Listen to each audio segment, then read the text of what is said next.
welcome to my channel, Occosmik. My name is Sarah. It is, and I've got a reading today. The cards are out in front of me. I would like to speak just a little bit about dreams. As in the dream space, or the dream spheres, as I have started to refer to them this week. So I work with my dreams. I dream a lot. I work with my dreams also a lot, whether I realise that I'm doing that or not. I do. And I have wanted to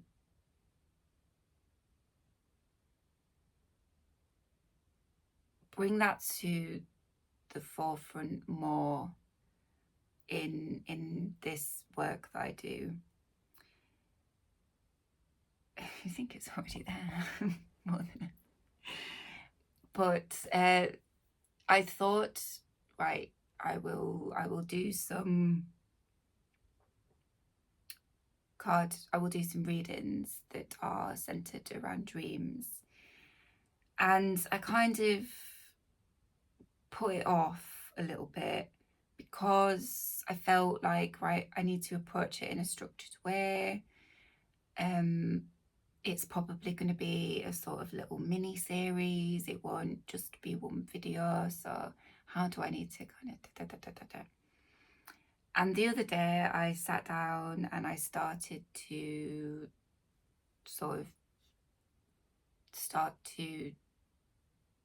write some questions, because I thought that perhaps that would be a fitting way to do it, to ask some questions. And I started kind of getting a list of questions together. But with anything that I thought to ask, as interesting as the question might have sounded in its way, it just felt like that I wasn't quite getting to the point of what it was I was trying to say, or trying to understand, or trying to ask about. Yeah. So I went to sleep that night, and then I woke up the next morning immediately into a download, I think it's appropriate to call it that. Just a very clear message, very clear message, that as soon as I woke up, I was making these notes, making these notes. Write it down. And these notes are the entry point that I think I was trying to get to with the questions. Basically, it's interesting the way that I'm describing this and the cards, actually. Anyway, so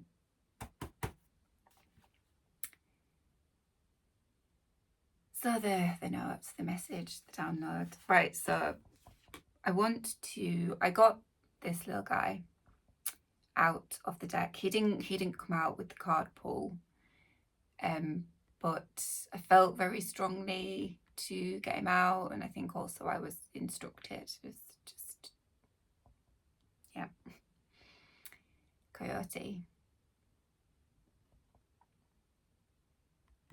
So I've written down here, dream space, ... learning how to work with it, mastering, training in relation to it, preparation, instruction, being trained specifically has really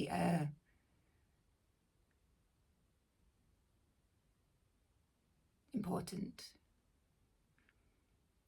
Divine tricksters, excuse me, divine tricksters are the ones that move around the realms, the different realms, so skillfully and adroitly. So adroit means clever and skillful. When I first woke up, I got the word maladroit, maladroit, which means inefficient, inept, clumsy, right? But the divine tricksters are very skillful, very adroit. The trickster teaches, so it's important to be able to recognize the energy of such a being, and also, in italics, what role they are playing for you. It's especially important with regard to tricksters, as they are often misunderstood and so mistrusted. A divine trickster will always be supporting and helping. They know the best way to do this, but our experience and perspective of it could be otherwise. They are the utmost in a travel companion and guide when travelling to and through the other realms and spaces. True exploration in this sense can only happen with them involved in some way. If they guide you quite directly and perhaps naturally, then it's important to be aware of why.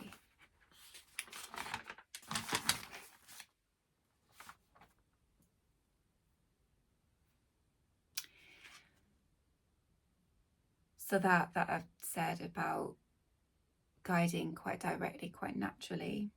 Some people will have an energetic signature that matches or is in harmony with these movements. So a trickster would be key to their magic. Huge letters. Uranus and Gemini. We'll get to that in a bit.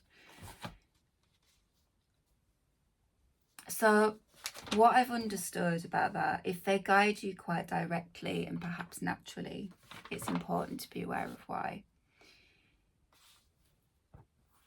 So, for example, an example.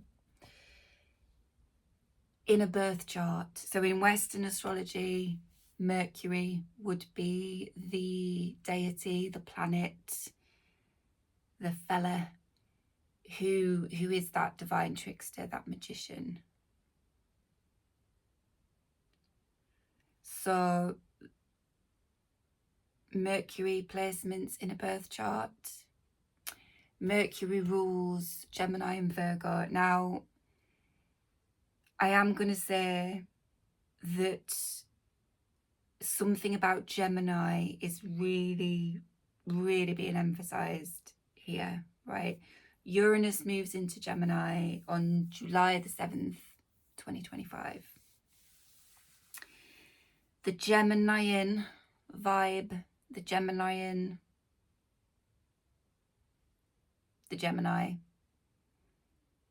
is important. So where Gemini is in the chart, especially,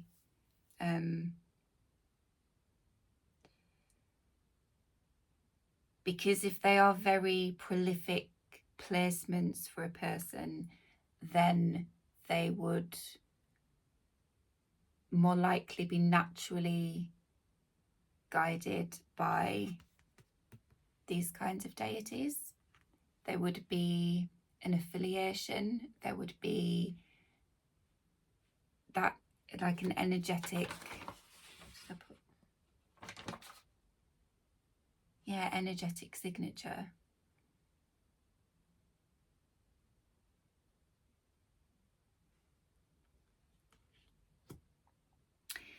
So that was one, but also when you think about all of the things that those deities rule, right? They rule travel, they rule movement through the realms, enter into different spaces, speak and communicate with different energies, different deities, different gods, different goddesses.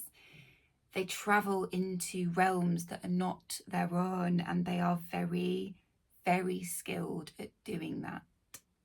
They are the ones that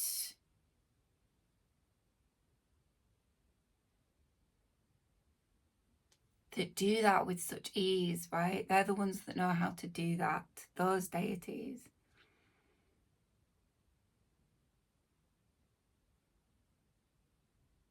And a lot of cultures, a lot of cosmologies have those deities, like threshold, crossroad deities.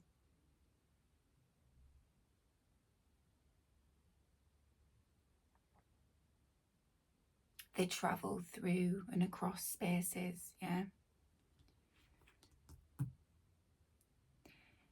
So they communicate, they travel, they explore words, writing, communication of all kinds, movement, agility,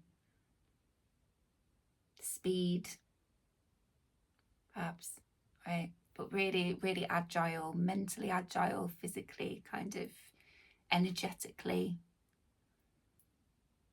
So any intentions that we set to explore, to learn, to gain knowledge, to travel, to journey, in all the many different ways that we can do that, whether we are doing a bit of research and then we write some notes, right? We're traveling, we're going into that research, and then we're coming back and we're writing notes. We might be actually physically traveling. We might be communicating via speech, via writing, via video. We're doing, most of us do something like that every single day. So we actually, all of us, Gemini prolific, Gemini prevalent or not, we do all of these things, and yet there is a general kind of mistrust for trickster kind of energy, because it's like it's the shadow of it that's the most immediately kind of, that's what gets the reaction, isn't it? That's what kind of gets the mistrust, because that is what's more generally associated with it. Being incredibly fucking skillful and agile.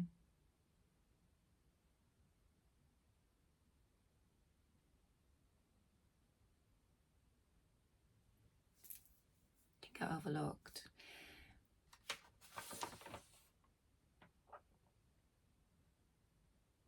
Yeah. So all of this, like making ready, preparation, instruction, being trained. The divine trickster, I do believe, has been training a collective of folks.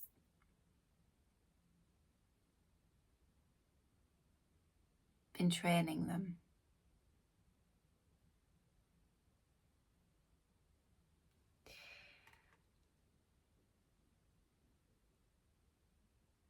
Because knows the ropes, right? Knows where to go, knows what to do.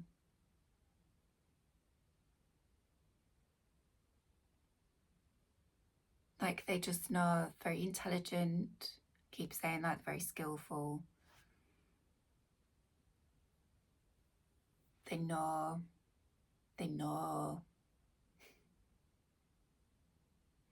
They're a good, excellent intermediary between different energies. So I have a New Orleans voodoo tarot deck. Very powerful stuff.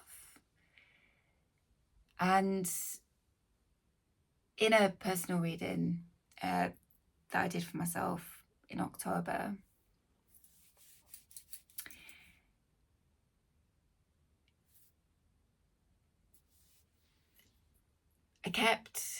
I didn't actually get the card, but I kept just getting like Papa Legba, Papa Legba, Papa Legba. Now Papa Legba in voodoo is very much, he is the crossroads threshold guy. But if you are going to work with the lower, the spirits in voodoo, lower, you absolutely have to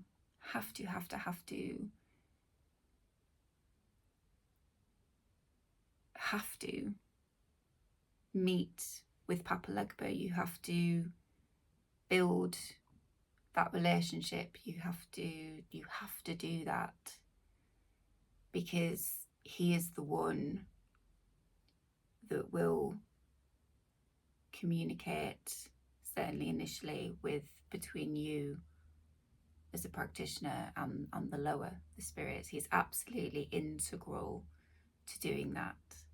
Absolutely integral.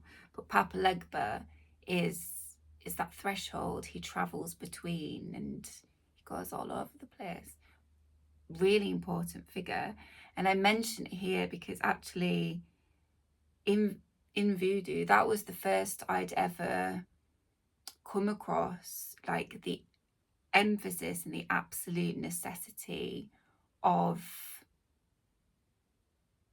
meeting and becoming familiar and doing work with the trickster, the crossroads deity, the one that travels between the realms. There was such emphasis. I mean, it was an absolute necessary thing that you had to do. You know, you can't work with the lower without Papa Legba. And I'd never seen that emphasized in the same way with deities in other cosmologies and other religions, other cultures. They're such a necessary, important, key figure.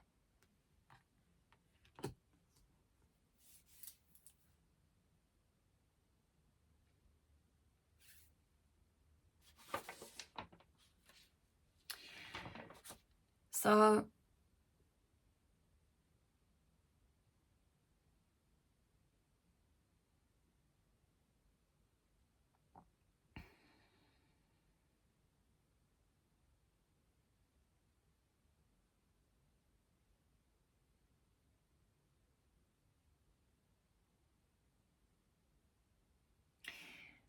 I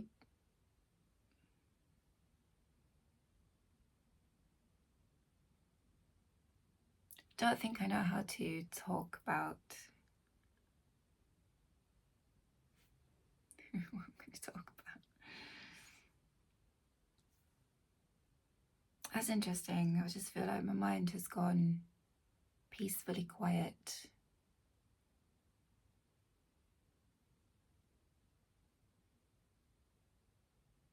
It's interesting.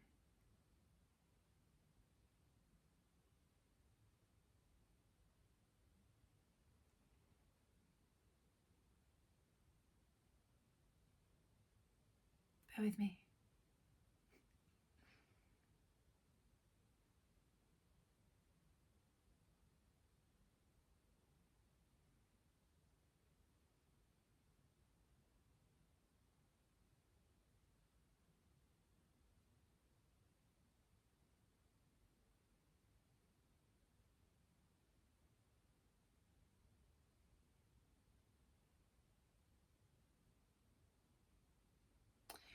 Okay.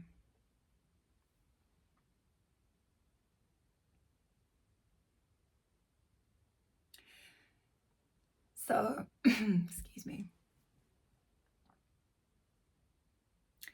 So the trickster has been taking a collective of folks through a kind of training program kind of training program, basically. And part of, so it's in relation to the dream space, as I was saying, like it's, yeah, the dream space. Now,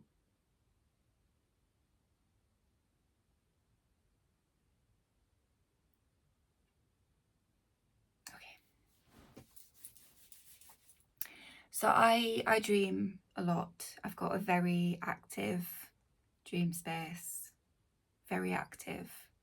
And towards the end of last year, that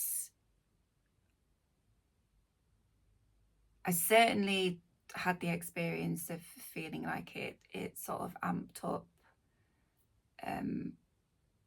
There was a lot of message, a lot of information that would come through.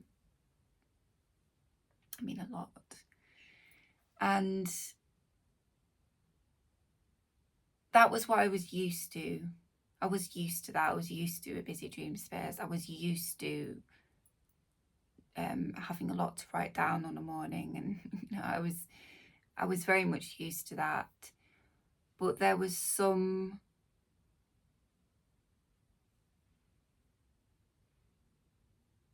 uptick, well, there was something kind of shifted about it at the end of last year, and it kind of went on, and I had personal stuff going on, and I had this busy sort of amped or magnified dream space, and then I was doing my kind of tarot work as well, so there was just a lot, and it kind of rolled on like that, and rolled on, and I reached a point where I was really tired. I was really tired, and not necessarily like physical tiredness, but I think I was overwhelmed. I think that's perhaps a more appropriate word to use. I was overwhelmed because the messages that I would get through the dream space, the visuals, the information, the places that I went to, it was very vivid.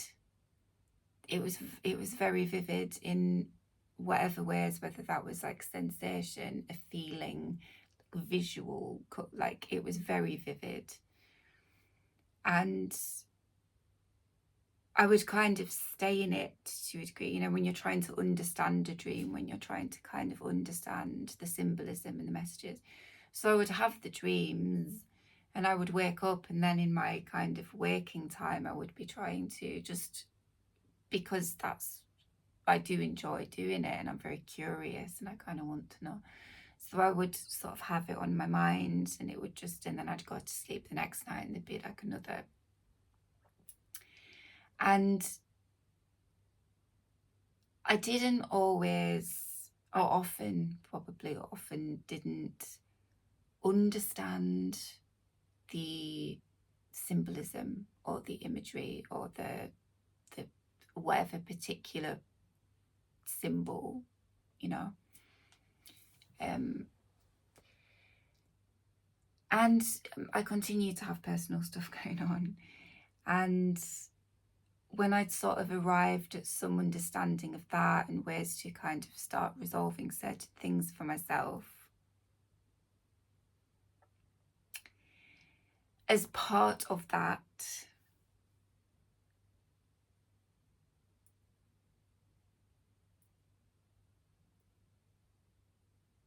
well, there were certain steps that I chose to take.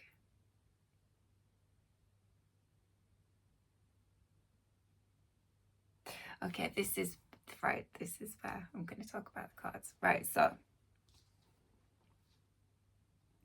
We start off here with the middle world.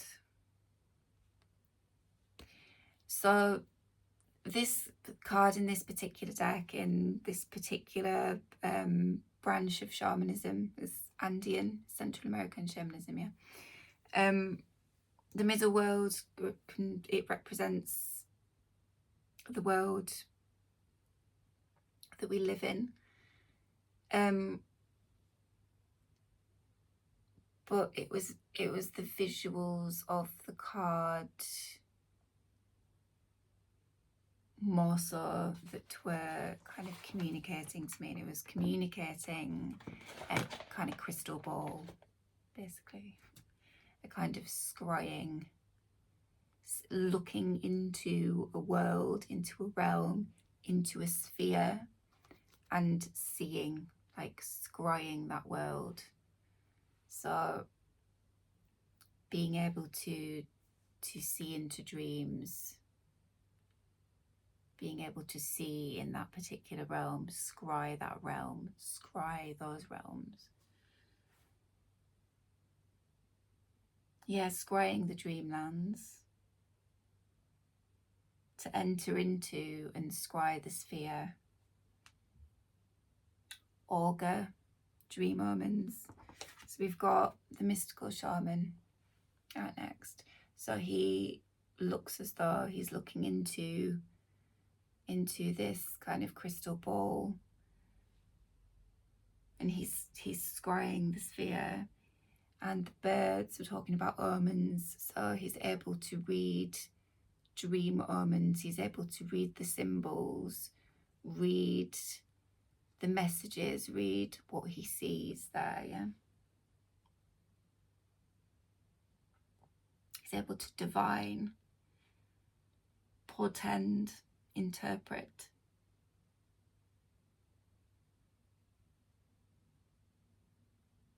Yeah. So this mystical shaman figure, their dreams kind of mirror the world. They mirror the world. This one is shown the world in their dreams. They can see much in there. So it is talking about somebody who can very powerfully see into the dream realms, into the dream space, into different worlds. They can do that, they can see that. And is coming through is they dream about, so that idea of augur, portend, is they dream about things that happen in the world. They see that. So there might be something about, well, there's something about, they dream, like they divine through their dreams, that they might have kind of dreams that portend things, dreaming things before they happen. Prophetic sounds a bit extreme, and it's because you can kind of dream about quite mundane things before they happen. You know, you just it's like a channel, it's a mechanism, you know. But it's saying like they can do this.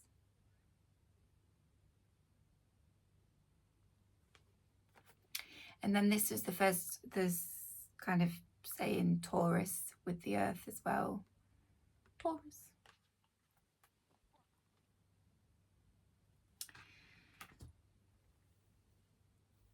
So I'm talking a lot about tricksters, divine tricksters, those deities being able to move between the worlds, and they do that really skillfully. Shamans can do that, can't they? Shamans travel. Shamans have a different role, but shamans kind of travel between the realms and the worlds, don't they?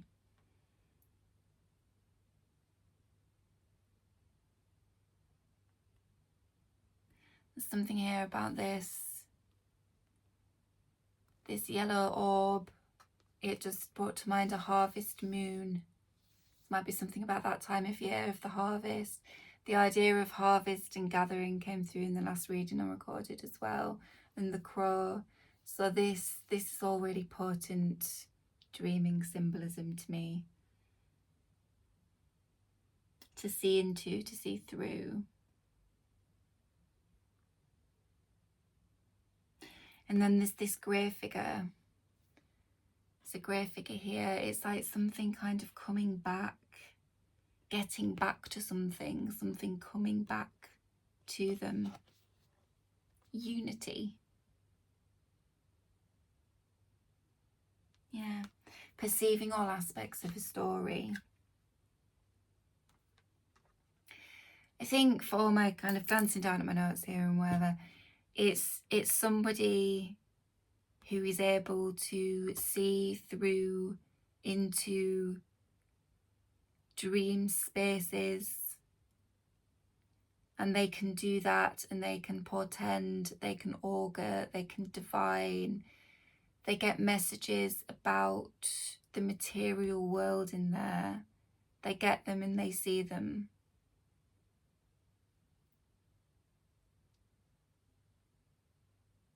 They see them as they happen, before they happen, after they've happened, in terms of linear time. They see into, strong seer, but they travel through as well. This, I think, is what the divine trickster in his travelling through the realms has been training for. Yeah. It's like it's been training. Like it's been training these shamans. So then the next, we've got the Earth card next. So this is where Taurus came through real strong, actually. Uranus has been in Taurus for the past, 6 or 7 years, and moves into Gemini on July the 7th, 2025. All of this training has been happening, I think, whilst Uranus has been in Gemini, in Taurus.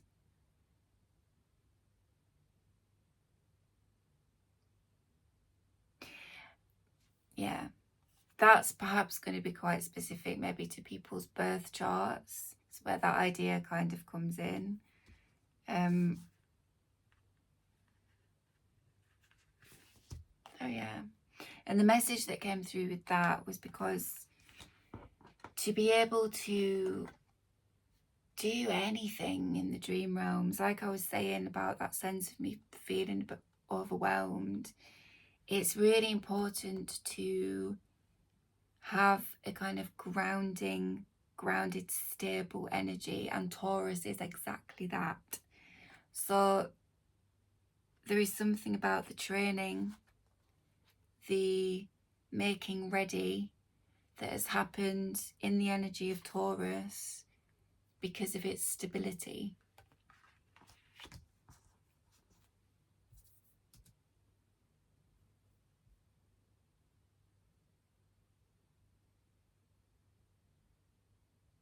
Yeah, ensuring that the traveller found their footing. Yeah.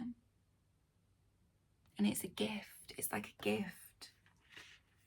It's a gift of Uranus in Taurus. Is this footing, this stability, whilst some people find their footing, find their agility in moving around the dream realm, or recognise their agility, start to recognise it.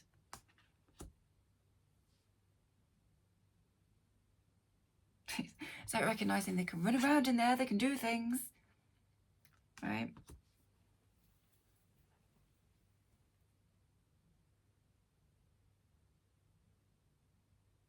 Okay, so there's something so it's coming out with the sweat lodge next.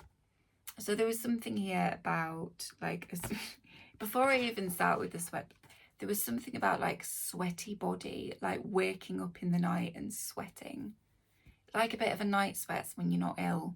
Something to do with cleansing sweats.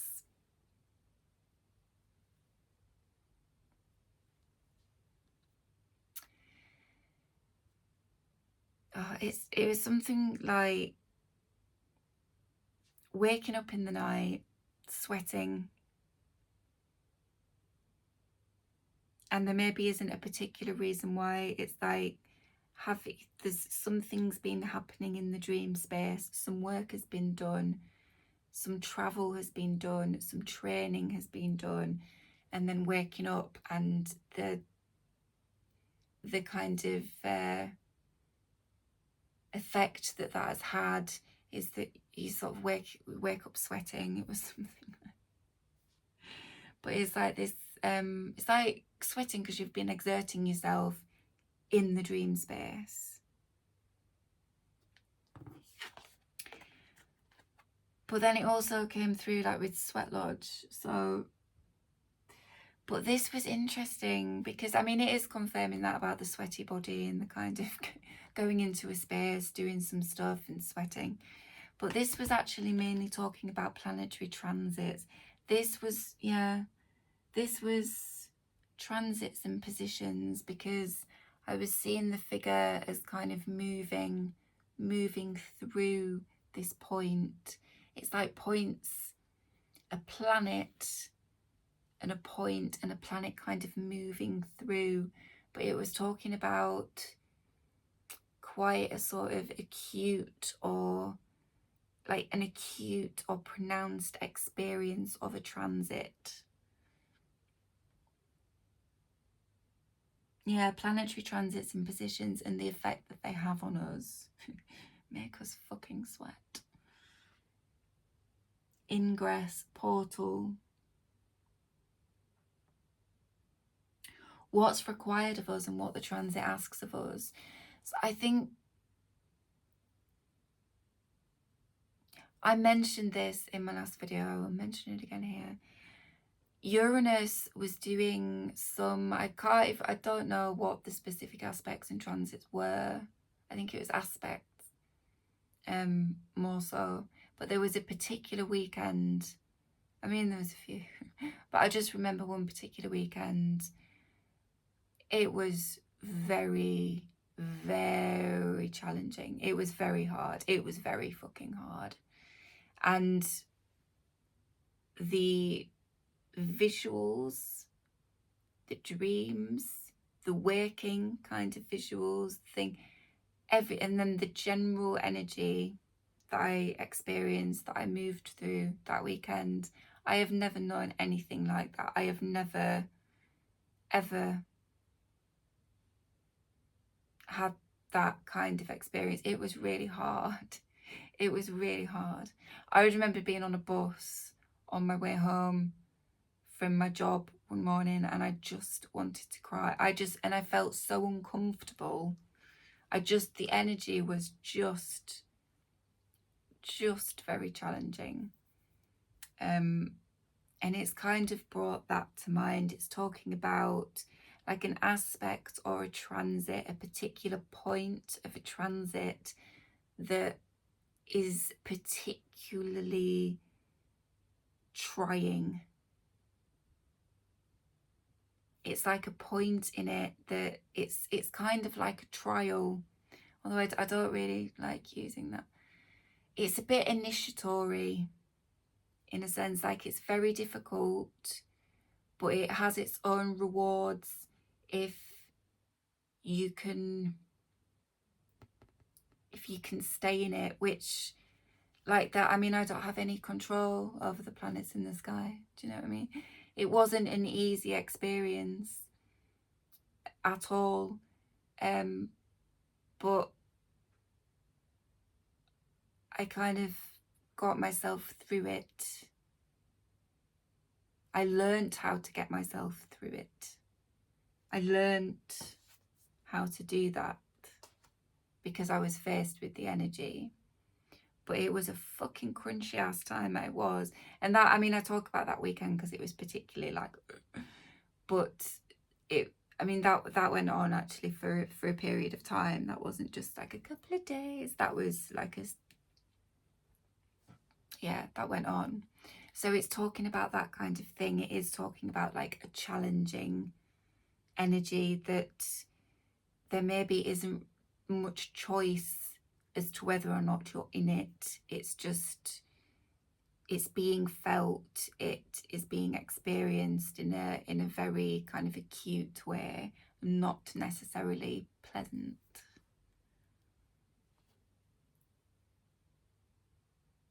But this, yeah, it was also talking about like the point where Uranus passes through into Gemini. It's like the point. Traveling through into across. It's that idea of thresholds again, isn't it? Like who's gonna be the one that has shown you to the threshold, who's going to be kind of ushering you across, guiding you across that, until you've perhaps learned to do it yourself, until something has been incorporated, integrated, right? But being made ready, being trained by an expert. Yeah, makes you sweat, challenging, demanding in some way. Right, a challenge, that's what I've written here. A challenging transition that will put to use the strength and capabilities that are now understood or becoming to be so through the training phase. So it's like another point, it's like the training, and there's going to be another crunchy point, there's going to be another intense transit or motion or aspect, but it's like, know how to deal with it now. You know how to deal with it now. You've had your training.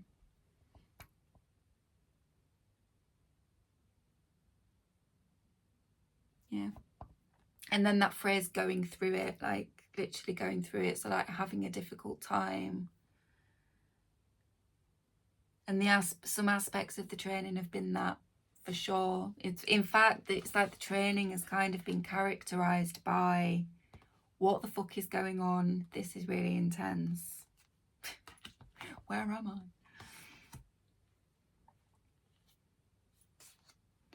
And then, so from Sweat Lodge we go into lightning. So this was like Uranus, right? The electricity, the really powerful energy. The energy of like disruption. It's almost like going into it's like meeting with something that's been intensely disruptive. Maybe the training period, yeah.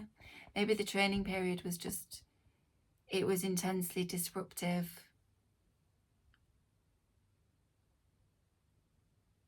But look, it's like she's going into the light, and then the light is embodied here. It's like it's integrated. It's like this is the point where, it's like it's integrated.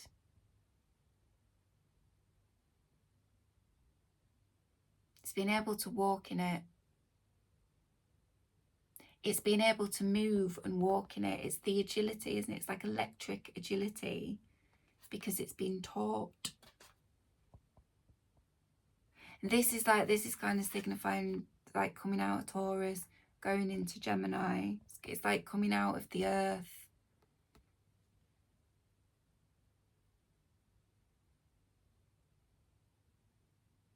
It's like this embodied electricity. What else have I written here? Yeah, this was, yeah, because with the completion card next, it's sort of saying training complete. Training complete.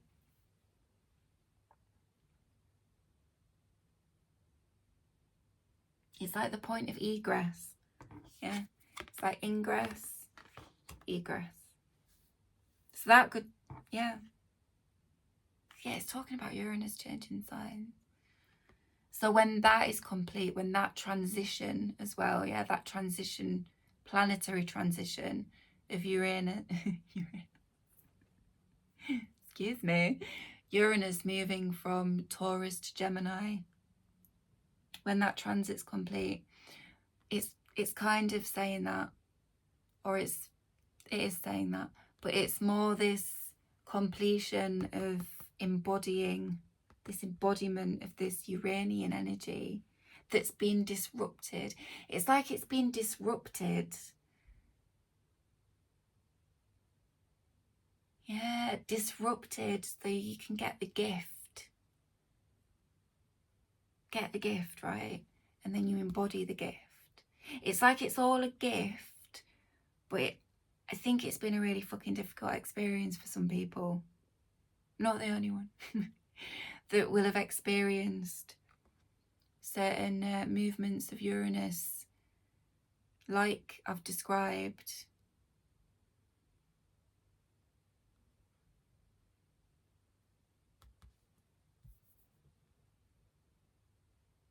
And then it was because of the 9. 9 is next year. It's a hermit year, isn't it? 220 2025. 9 is a hermit year, so that was interesting. And the hermit's Virgo, which is interesting. It's the other sign ruled by Mercury. Right.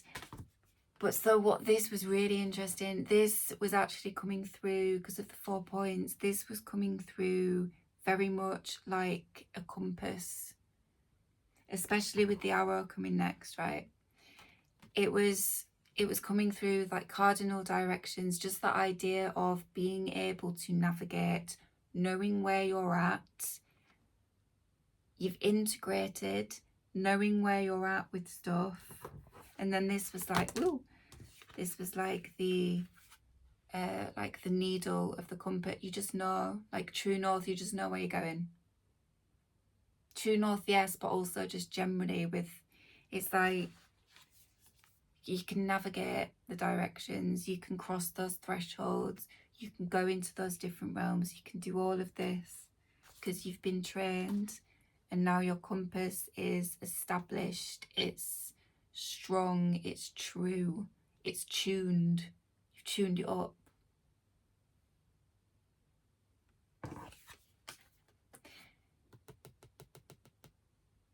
Electricity, like magnetism, keeps the compass needle. Yeah, it's going to keep your compass needle true. So what has previously, Uranus, been experienced is this really challenging, what the fuck is going on, where the fuck am I kind of energy, is actually now going to be the thing that, oh yeah, that's going to be the thing that powers your compass. And then the arrow really just, it really came through with Gemini. And then it's interesting because it's 3 and the lightning is 30. So there's something, Gemini rules the 3rd house, I think. Don't know how relevant the 3rd house specifically is, but I did just Gemini.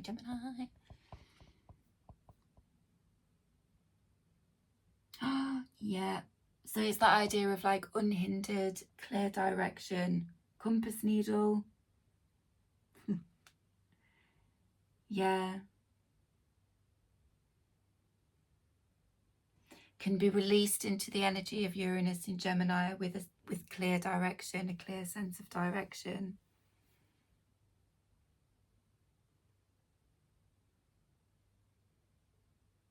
But yeah, it was also, it's like unlocked. The trained traveller can now guide others. They can see where they're going.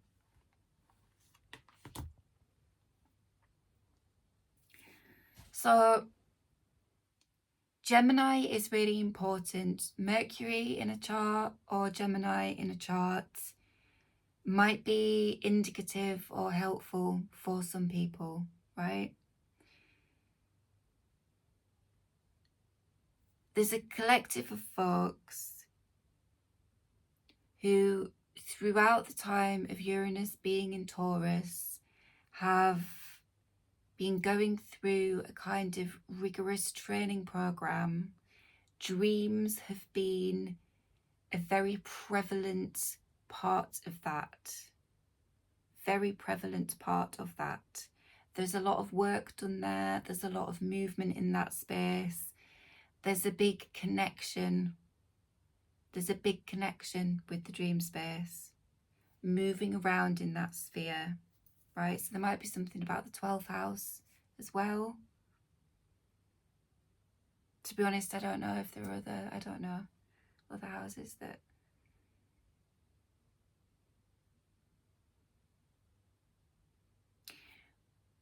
But yeah, so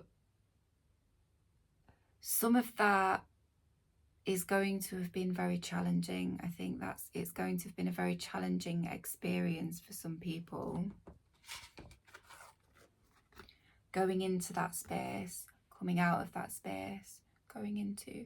It's like there being a bit of a feeling, a loss of direction, or just, it may be just...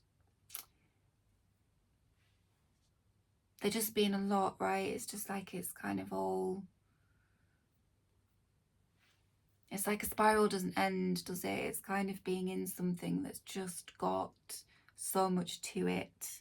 And that sense of direction wasn't there. There's had to be some learning of that. And it's been this divine trickster energy that has been the one to help people do that. So it's coming through, because if the actual kind of Uranus in Taurus and what that was doing and showing up in dream spaces, if that was challenging on its own and confusing and what, then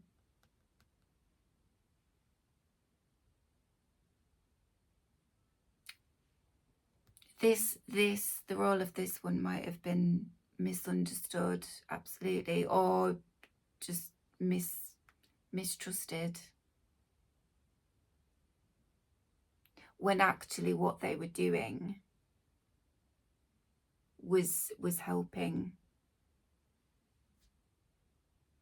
Well, they were training. They were the one training.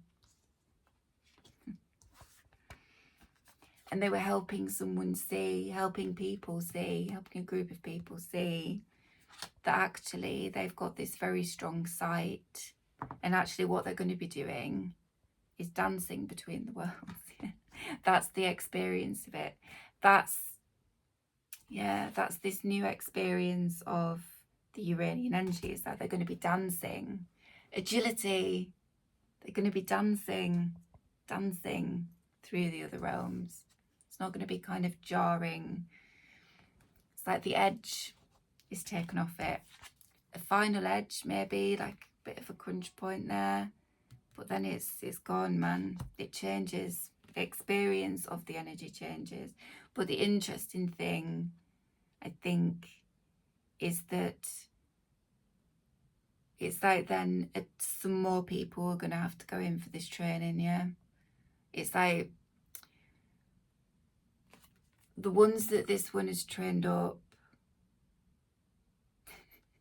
whilst Uranus has been in Taurus, it's like they've moved through it. They've completed that particular phase. They have tuned their compass. They've kind of done that. They've had that experience. So even though Uranus is moving out of Taurus, what I'm talking about is that difficult, challenging, crunchy kind of energy, which can come up in many a transit, right? It's like Uranus in Gemini is going to be a very challenging for different folks. But Coyote had the foresight, right? He knew. What if I train up these ones, then they can guide the next, right? Embody true compass, right? Dancing through the realms. It's like the spirals, like some kind of fucking happy slide going there. Yeah, man.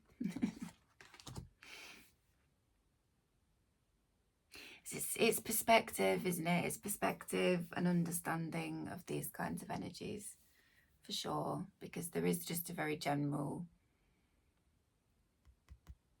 kind of misconception, I think. I'm going to pull, just because I've got it out, I'm going to pull a tarot card from Tarot du Monde Perdu, which is Tarot of the Drowning World. And I shall read out of the book. I used to have an English teacher that pronounced, you know, book, Luke. Anyway, it doesn't matter. Right, can we have final card, please?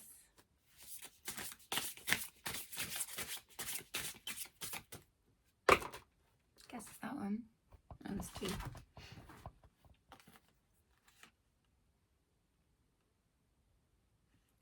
Alright, we've got the 8 of Wands.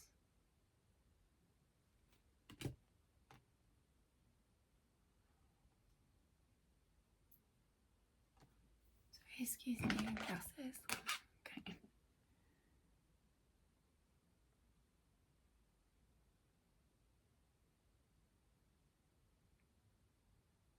Oh, I think it's the King. I think it's the King of Pentacles. So it's a French deck. Right, so let's have a quick look at those. So we'll do 8 of Wands first.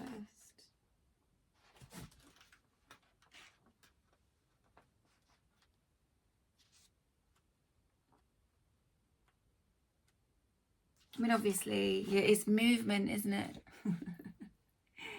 Glasses reflecting. It's movement. It's that idea of movement, planetary movement.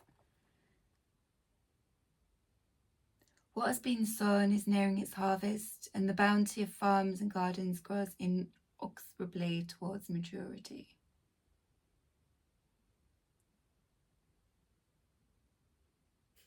Oh, okay, that's interesting. Some say the Lord of Swiftness runs between the field rows to hasten the ripening. The rest of us only need to observe and align ourselves to take part in the harvest.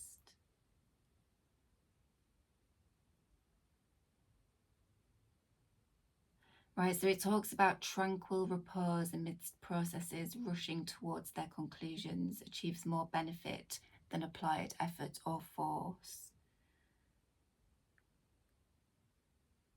Oh, just absolutely go with the flow, man. So I'll say that again. Tranquil repose amidst processes rushing towards their conclusions achieves more benefit than applied effort or force.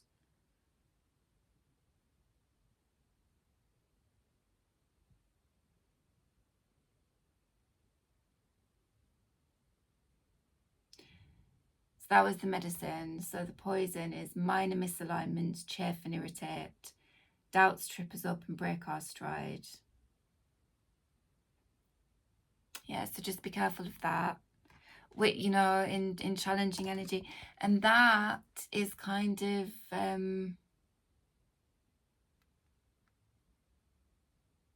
mean, not an easy experience, but it will kind of sharpen, sort of all cuts your teeth, doesn't it?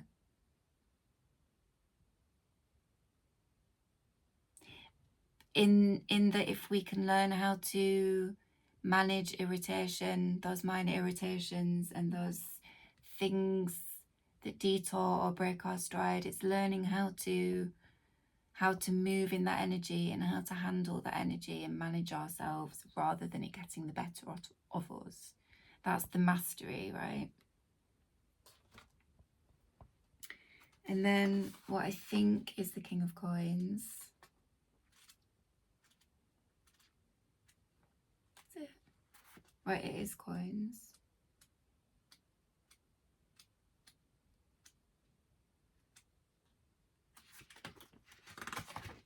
It is the King of Coins. I'm basically fluent in French.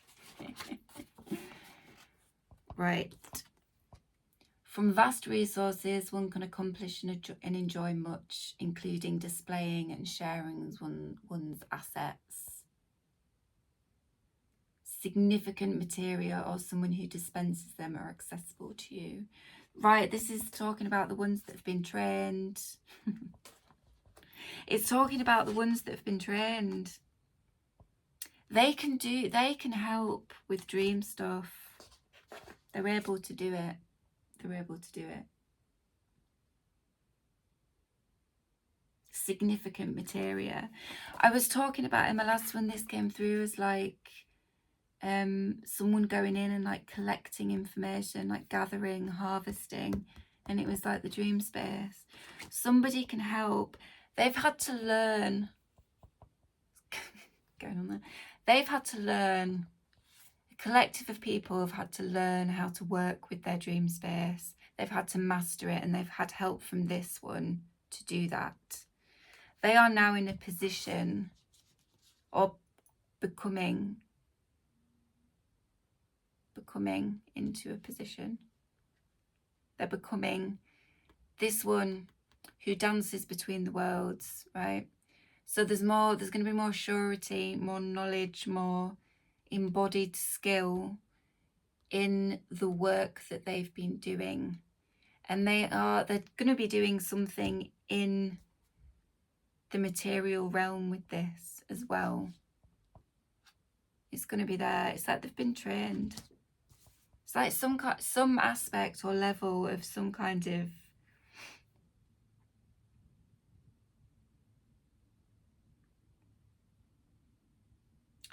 practice, man. Like they've established a practice for themselves. Been shown how to do that. Sharpened it right up. Yeah, so now they've got vast resources.